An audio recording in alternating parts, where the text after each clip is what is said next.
Сәлем достар, сіздермен бірге Прону Майнкрафт бойынмен Майнкрафтқа қалай скин жасайды,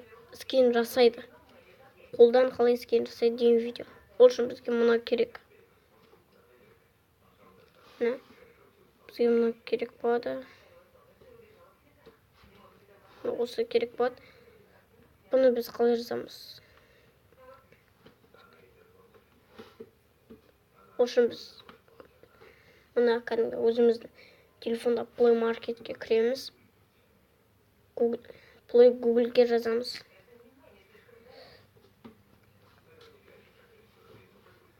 Скачать Майнкрафт.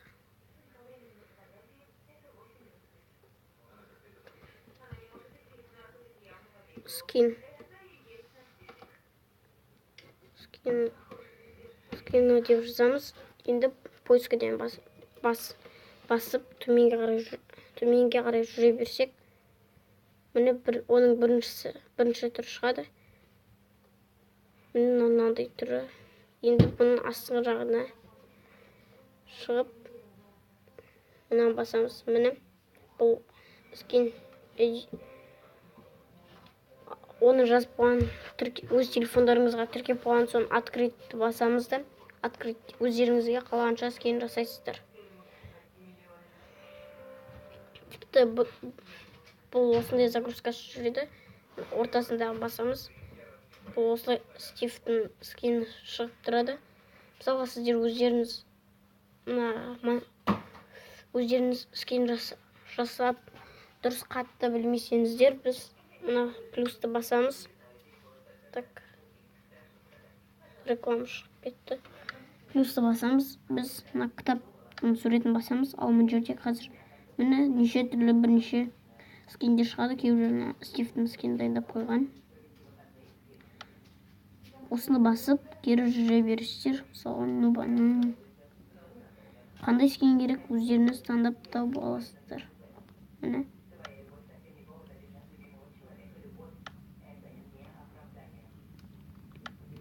Ал енді скинді қалай жасайды, қазір көрсетеміз оны. Открыт қазір.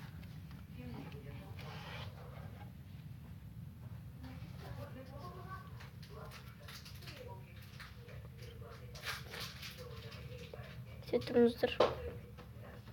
Достар, міне біз манаға осы қазір жазған программамызға кірдік. Енді біз мына түсті басамыз. Сөйтті. Осыны басамыз. Мына шелектің астында тұрғанды басамыз. Өздеріңіз сөйтіп қалаған түсті таңдайсыздар. Мен мына черный түсті таңдаймын. Енді бірден барлығын былайына істеп тастағыңыз келсе, бұда мына басасыздар. Ал асықпай біртіндеп аузын сондай сияқты істегілеріңіз келсе, онда біз мынаны басамыз. Міне. Мысқа соққады ғой. Так, бұл сөйлеп отқан біздің дос.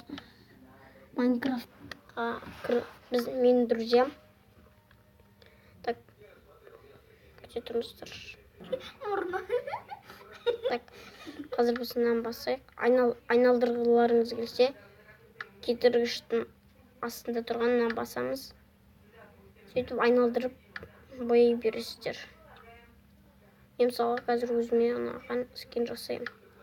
Мен сөйтіп сол скинмен жүретін боламыз.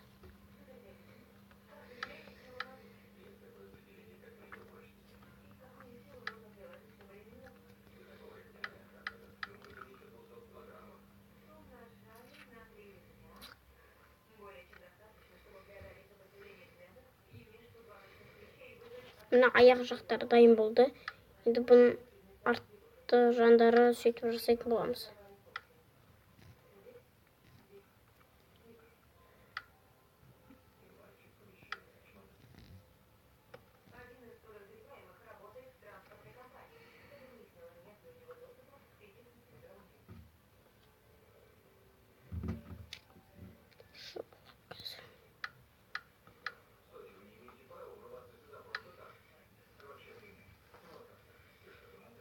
Так, міне. Бұның ішкі жағын өзім көкпен бояймын. Бұл жақтарын бүйтіп көкпен бояп тастайын. Сіздер өздеріңіз білесіздер, қалай боясаңыздар да. Так, міне біздің астың жағы дайын болды. А жоқ, дайын емес, астың жағы. Аяқ киім дайын болды, тек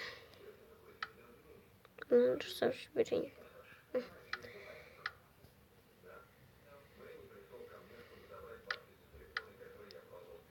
Енді мен қазір мына көк түсті аламын бойынан.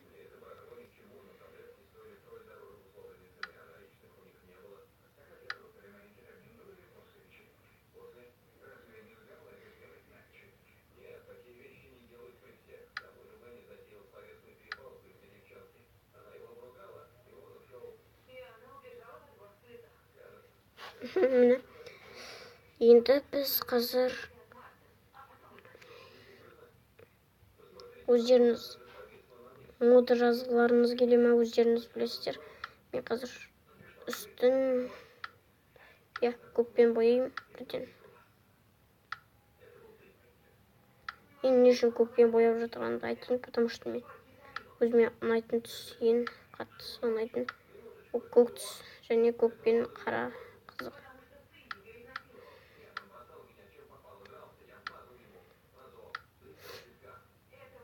Так, міне бізде мысық сияқты адамымыз дайын болды. Бұның қазір біз басын мынандай сияқты түстермен бояймыз. Мен осы түспен боядым.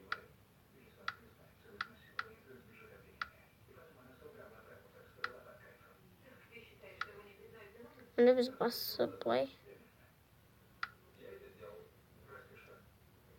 Так, міне.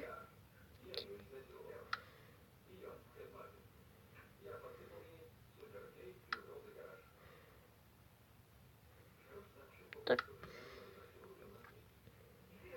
Енді арттарын жасайық.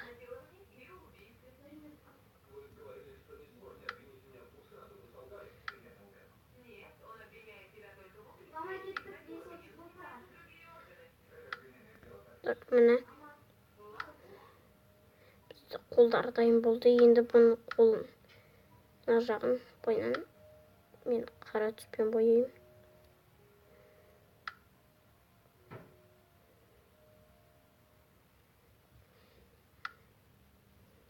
Реклама. Реклама көп шығып кетіп жатыр.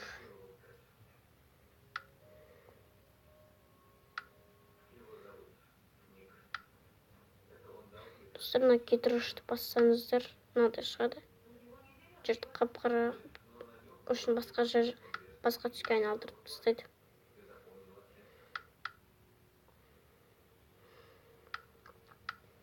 Мен өзімге қара түсті алдым.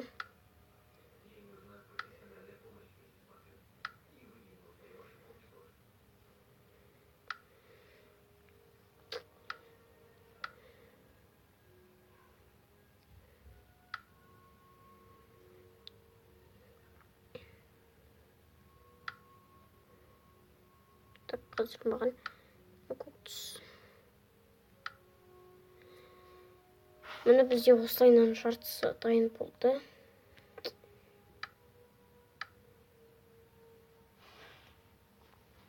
Осылайынан жарты адам шықты. Енді қазір біз бұған өзіміз қалған бір белгіні істейтін боламыз. Так, міне достар, біз енді мен ештеңе қосқан жоқпын қазір. Міне осылай тұр. Біз қазір бір түсті таңдаймыз. Мысалға манағы мойнымыздың істейміз. Қазір мен черный түсті алайын.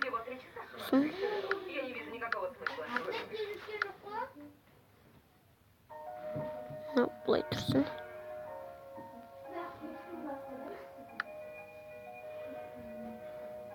Міне енді біз ақ түсті алайын.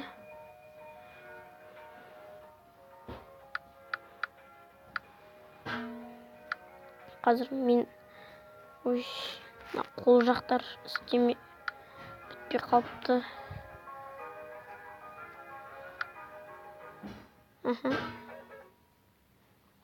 Енді мен мысалға артқы жағына артқы жағына келіп өзімнің атымның бірінші әрпін істеймін. Атымның бірінші әрпі А. Так.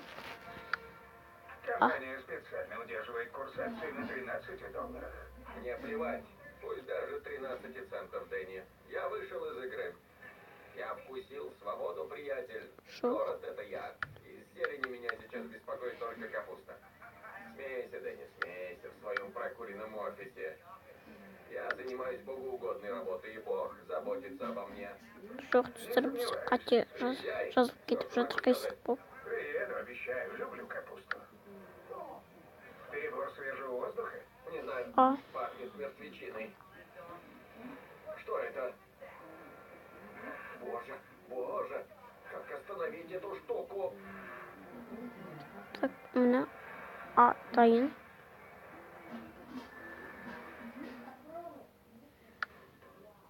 Что случилось? Эй, Чип! Я убил покойника!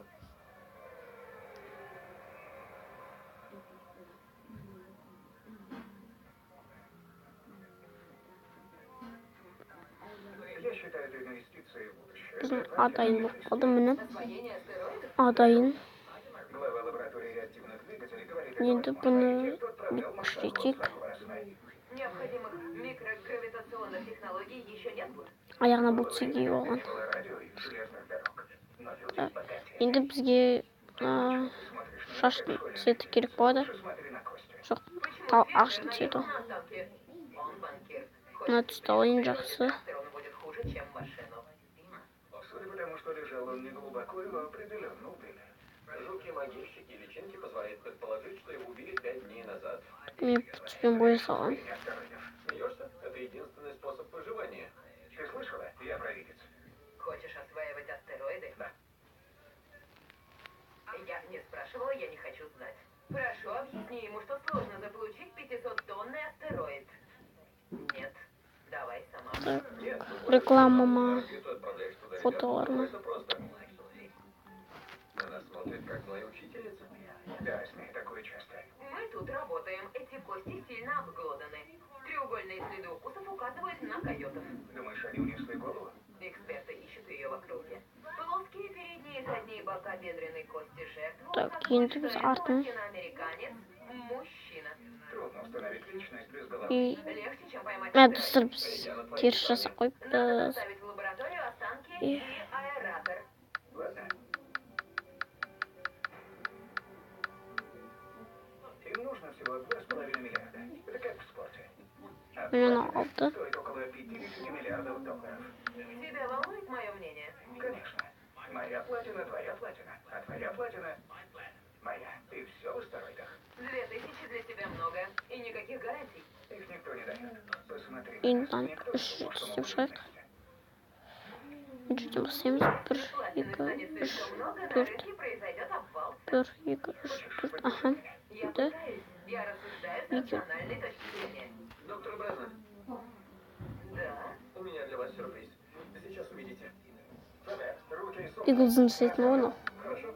Быстро. Ладно, ладно, спокойно, нет проблем. Смит Уэссон 1911. Вы сторонник традиций. Классное оружие. Это последнее, что ты увидишь. Гуд, что ты делаешь? А что мне делать? Он в крови. Думаешь, у него в сумке букет цветов? Он прав. Там не букет. Заткнись. Руки на пол. Медленно толкни ко Енді мне. біздің шаштың арты дайын. Вот. Это череп вашей жертвы. Привет, я ваш новый интерн. Привет.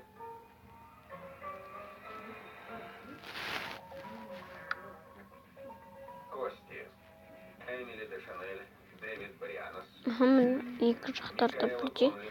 Енді біз бұның Тамара Тейлор, бетін жасаймыз. Джей Тайн, Көзін көк қыламын. Джон Фрэнсис Дейли. Мынандай көк болсын. Енді үркейтейік.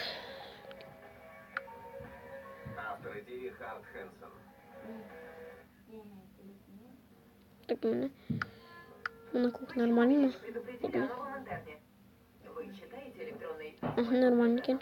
только те, где в теме указано конкретное дело. Полагаю, ты читаешь письма с тематикой персонал. Енді біз қазір Проблемы с доктором Уэллсом. Он принес бутик. мне череп в сумке в кафе. Он энтузиаст. Нашел череп в логове койотов в 10 километрах от места преступления. Это хорошо, но Құлай он қоямыз. пока не знает протокол. Думаю, он быстро научится. Почему это? У Уэллса докторская степень по физике, диплом по астрономии и экологии. Енді И бұны он скоро былай, получит диплом по криминалистической антропологии. былай. Откуда мне было знать? Да. Тебе стоит читать письма с темой резюме интернов. Он допущен к юридической практике. Все равно, что 5 интернов по цене одного. Не считая того, что он принес череп в сумке в переработанном пластике, из-за Енді которого мына жақтарын теряется конденсат, что могло черный повредить улику. стюшек. К вам в кафе, доктор Бреннан. Видите ли, конденсат появляется спустя 3 часа, а я принес череп через час 45. Простая физика. А пластик переработанный, что хорошо для природы. Можно снять этого парня, чтобы я мог изучить его Ну, одежду? Всему свое время, доктор Ходжинс. Что мне делать? Расскажите доктору Бренну, что подсказала вам дедукция. Вообще-то индукция. Я иду от частного к общему. Отсутствие засечек на внутренней части челюстей и шейных позвонках заставляет думать, что этот череп был отделен не Так, койотом, а кем-то другим. То есть... мына қараны аламыз. Жетен. Зомби надо обезглавить, или они съедят твой мозг. Зомби, вампиров и привидений не существует. Первый закон термодинамики гласит, что энергия не берется ниоткуда и не исчезает в никуда. Значит, когда мы умрем, вся энергия должна куда-то деться. Я думаю, когда мы умираем, избыток энергии может навсегда оставить след в окружающей среде. И этот след привидения. Давай его оставим. Я пока не решила. Похоже, в носовой полости жертвы виднеется какое-то свечение. О, Господи. Ана бойына мына қойып жіберейін. Енді біз мынаны басамыз. Бұл керек. Мынаның арасына салу. Соны басып салсаңыздар, арасынан түс аласыздар.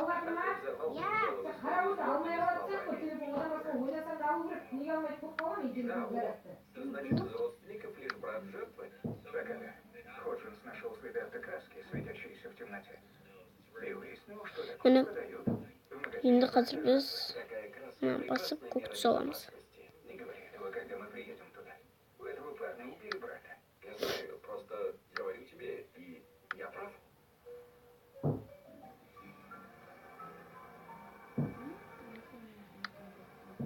Да, это мой младший брат Бенджи. Бенджамин. Он мертв? Да, сэр. Мы сожалеем. Кто это Енді сделал? біз қазір Он работал здесь? Да. Вы не сообщили, что он пропал? Бенджи был в колледже. Скоро экзамен. Я отпустил его на учебу. Он первый в семье пошел в колледж. У вас есть еще родственники, мистер Гарси? Нет. Мы жили вдвоем. Мать умерла 4 года назад. Отец ушел, когда мы были детьми. Что случилось с братом? Его останки еще изучают. О боже. бізде мынандай скин дайын болды. Сіздер егер де бұл видеоны лайк басып каналға тіркеліп жазылып кетіңіздер. Ал сау саламат болыңыздар.